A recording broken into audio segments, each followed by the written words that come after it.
Graça e paz do nosso Senhor Jesus Cristo. Vamos estar continuando a nossa leitura da Bíblia de Estudo do expositor Jim Swaggart. A gente tem aqui o capítulo 3,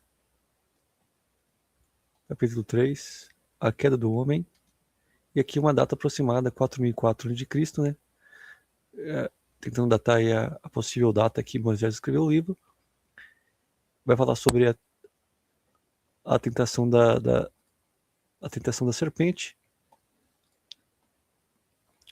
O texto: ora, a serpente, mais astuta, ardilosa que todos os animais do campo que o Senhor Deus havia feito. E disse à mulher: e assim que Deus disse, não comereis de toda a árvore do jardim. Agora vai começar aqui o comentário do expositor, Jim Swaggart. A palavra ardilosa, conforme utilizada aqui, não possuía conotação negativa antes da queda, mas positiva. Tudo que Deus criou antes da queda era bom. O termo descreve qualidades como rapidez de visão, de movimento, instinto de autopreservação e adaptação inteligente ao ambiente. Este relato não é uma fábula. As serpentes da queda possuíam uma capacidade limitada de comunicação. Isso não surpreendeu Eva. Aqui no comentário de Jim Swaggart está dizendo que a cobra podia se comunicar de alguma forma. Não se sabe que forma que o Jim está pensando que ela se comunicava. Aqui no meu comentário que eu fiz aqui, o comentário como leitor, eu observei esse comentário do expositor e vou ter que dar uma contraposição aqui. Aqui eu faço uma observação pessoal. Não creio que a serpente falasse por si mesma. Eu entendo que Satanás utilizou da serpente como instrumento, manifestando-se por meio dela. A serpente foi apenas um meio usado pelo inimigo para aproximar-se da Eva, possivelmente por ser um animal que circulava próximo às árvores e ao fruto proibido. Ou seja, eu vejo que a serpente era de alguma forma chamativa, ela circulava próximo ao fruto proibido e Satanás viu uma possibilidade de tentar a Eva, porque esse animal, sendo rápido e veloz, criado por Deus, sendo mais astuto e sagaz, como diz a Bíblia, ela circulava próximo ao fruto proibido e Satanás então se apoderou dela. Então, quando a cobra disse, era Satanás falando através da boca da serpente, não que a serpente falasse por ela mesma. Dei a resposta da mulher, a mulher respondeu à serpente: do fruto da árvore do jardim podemos comer, mas o fruto da árvore que está no meio do jardim, disse Deus, não comereis dele, nem nele tocareis, para que não morras. Aqui Eva, ela aumentou as palavras de Deus, né? Deus não disse para não tocar, Deus disse somente para não comer.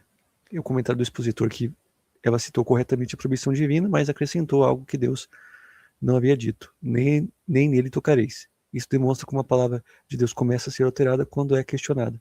Ou seja, ela tentou um excesso de zelo, tentou ali ser mais esperta. Não é para nem tocar, né, nesse fruto. Tentou ser uma obediência excessiva, mas errada, colocando palavras na boca de Deus. E aí Satanás, como é astuto, pegou ela na mentira e deu-se o contraponto. Não vai acontecer nada. Provavelmente daí ela tenha tocado na árvore, no fruto, e não aconteceu nada, e daí ela criou coragem para comer. Então a serpente disse à mulher: certamente não morrereis, porque Deus sabe que no dia em que comerdes, se abrirão os vossos olhos, e sereis como Deus, conhecendo o bem e o mal. Comentário do expositor. Aqui é uma ligação direta da palavra de Deus, assim como Deus havia falado com Adão, Satanás agora prega para Eva. Jesus chamou Satanás de mentiroso e é provável que se referisse a este momento, em João 8,44. A promessa foi de divindade: sereis como Deus. Deus conhece o mal, não por experiência, mas por sua onisciência. Já o homem conhece o mal por meio da degradação moral. Desejar ser como Deus só é correto pela forma correta, que é pela fé em Cristo e por meio da fé pelo que ele fez na cruz, né? Então Deus conhece o mal por meio da criação. Ele conhece que tudo aquilo que se afasta dele acaba se tornando mal. Então Deus conhece o mal. Aquilo, inclusive, que cresceu no coração de Satanás. Não de experimentar, não de ser mal. Mas o ser humano conheceu o mal fazendo o mal. Então é bem diferente de como Deus conhece o mal. Vendo a mulher que a árvore era boa para comer, agradável aos olhos e desejável para dar entendimento, tomou do fruto, comeu e deu ao seu marido, e ele comeu. Então, enquanto a serpente falava com Eva, provavelmente Adão ali estava próximo. Essa ideia de que Adão estivesse longe, que depois então a Eva ofereceu ali para ele depois, não é correto, porque ali ela já tomou do fruto, comeu e já deu ao seu marido. Então, Adão estava próximo, ouvindo tudo. Aqui vemos as 3 tentações: cobiça da carne, cobiça dos olhos, soberba da vida. Eva foi enganada, Adão não foi enganado. 1 Timóteo 2,14. Ele pecou por incredulidade, simplesmente não acreditou no que Deus havia dito. O primeiro Adão caiu, o segundo Adão, Cristo venceu no deserto. Lucas 4, 1-13. Então, Adão não foi enganado. Por que a Bíblia fala que Adão não foi enganado? Essa visão está correta, que a gente vai ver lá em 1 Timóteo, na carta de 1 Timóteo, capítulo 2 a 14, na carta de Timóteo, do apóstolo Paulo. Adão não foi enganado, porque sequer ele acreditou no que Deus disse: no dia que se comer disso aí você vai morrer. Ele não acreditou. Então, o pecado de Eva foi a desobediência, e o pecado de Adão a incredulidade. Por isso que ele comeu do fruto, porque ele não acreditava que ele ia morrer se ele comer daquele fruto. Desde o primeiro momento, ele não acreditava na palavra de Deus. Por isso ele simplesmente pegou do fruto e comeu. Eu fiz aqui um breve comentário. Interessante notar o contraste do primeiro Adão, que peca no paraíso, e o segundo Adão, que é Jesus, vence no deserto. Então não importa o lugar de adoração, não importa é a obediência, não importa onde você esteja. Se você estiver com o coração firmado em Deus, ainda que você esteja no deserto, você prevalece. A consciência do pecado. Então foram abertos os olhos de ambos e conheceram que estavam nus, e cozeram folhas de figueira e fizeram para si aventais. O expositor comenta que a nudez simboliza a consciência da culpa.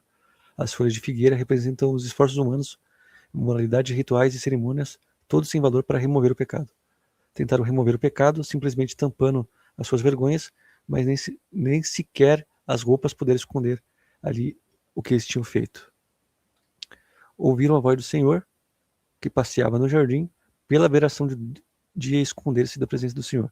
Esconder-se da presença do Senhor porque tiveram medo, porque sabia que haviam feito coisa errada. O expositor comenta que a voz de Deus não mudou, eles mudaram. A voz de Deus não mudou, a voz de Deus foi a mesma. Assim como Adão, ele contemplava a aberração do dia falando com o Senhor, a mesma voz que falava com eles é a mesma voz que fala agora. Porém, não foi a voz do Senhor que mudou, mas eles mudaram. Então eles tinham temor, eles conheciam a Deus. A gente temor, o medo santo de Deus, e o medo que causa pavor, o medo pecaminoso, o medo de tentar se esconder de Deus. Então, como eles mudaram, agora não tinham mais o medo santo, o temor do Senhor, perderam o temor do Senhor. Sabiam que o Senhor é bom, mas agora, por ter desobedecido, agora querem se esconder do Senhor. Isso também se assemelha a nós quando fizemos alguma coisa na nossa infância. A gente sabe que o nosso pai é bom e dá tudo que a gente precisa, que nós precisamos. Porém, quando apontamos e sabemos que fizemos algo errado, que é contrário à ordem dele, do nosso pai, aqui da terra mesmo, a gente se esconde, porque a gente perdeu o respeito, a gente perdeu aquele temor. Então a gente se esconde, por mais que a gente saiba que o Deus que está falando conosco é santo. Então, eles perderam o temor. Essa é a diferença do medo santo e do medo pavor, desespero pecaminoso. Aí, o comentário: após a queda do homem, perde o temor santo e desenvolve o medo doentio, que afasta de Deus. Não foi Deus que se tornou mal, mas o homem que se corrompeu. E chamou o Senhor Deus ao homem e disse-lhe: onde estás? O comentário: essa é a primeira pergunta do Antigo Testamento. Deus procura o pecador, e no Novo Testamento o pecador procura Deus. Mateus capítulo 2, verso 2. Disse ao homem: a mulher que me deste por companheira me deu da árvore e eu comi. Eva disse: a serpente me enganou e eu comi. Então, um julgando para o outro, né, a culpa. O homem culpa Deus e a mulher. A mulher culpa a serpente. O pecado sempre com justificativas. Então o Senhor Deus disse à serpente: porém inimizade entre ti e a mulher, entre a tua semente e a sua semente estará, este ferirá a tua cabeça e tu lhe ferirás o calcanhar. Aí Deus pune a mulher, Deus pune a serpente, no caso, punindo a serpente e também punindo Satanás, não só a serpente que rastejaria pelo chão, que foi o animal que foi usado por Satanás, Deus puniu também o animal também, por ser usado por Satanás, como símbolo do que o pecado usa, do que ser usado pelo inimigo nos acontece.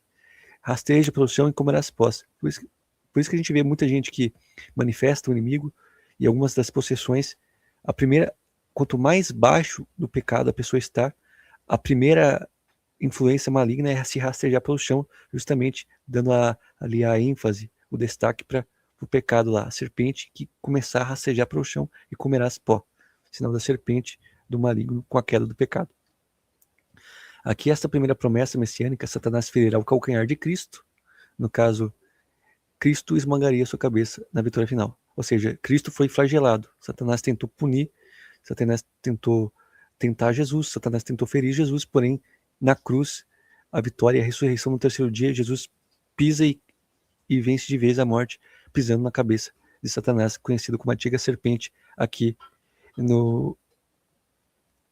na criação, no Jardim do Éden. Então, quando a gente fala de serpente, a cobra disse, a gente vai entender que é Satanás. Não é cobra realmente falando, mas Satanás falando através da cobra, que a gente vai conhecer lá no livro de Apocalipse, que essa serpente é Satanás, porque ela fala a antiga serpente, se referindo ao inimigo. A consequência da queda foi dor no parto, domínio do marido sobre a mulher, terra amaldiçoada, trabalho árduo e morte física e espiritual. E fez o Senhor Deus túnicas de peles para Adão e sua mulher, e os vestiu.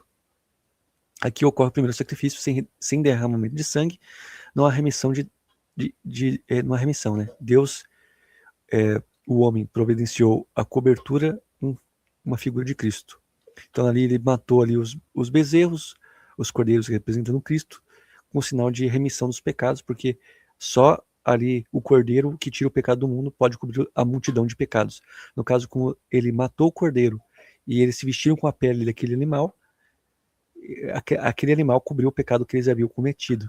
Então isso é um símbolo direto de Cristo, ou seja, Cristo, o cordeiro de Deus que tira o pecado do mundo, que cobre uma multidão de pecados. E lançou fora o homem do jardim do Éden, e colocou querubins, uma espada flamejante, para guardar o caminho da árvore da vida. Aí que o comentário final: a expulsão foi um ato de misericórdia, viver eternamente em pecado seria uma tragédia. Deus aponta desde o início o caminho de volta ao paraíso, que é Jesus Cristo. Então esse aí foi o nosso episódio de hoje, o capítulo 3 aí da Bíblia do Expositor, né? Para quem quiser, vou deixar o link aí no comentário para você baixar esse arquivo, ter a leitura em casa, e também vai ter meus comentários também, para você quiser dar uma olhada, isso ajuda na leitura bíblica e no entendimento. Espero ter ajudado. Tem um vídeo também com comentários extras agora, e que a graça e paz do nosso Senhor Jesus Cristo nos acompanhe, que Deus nos abençoe.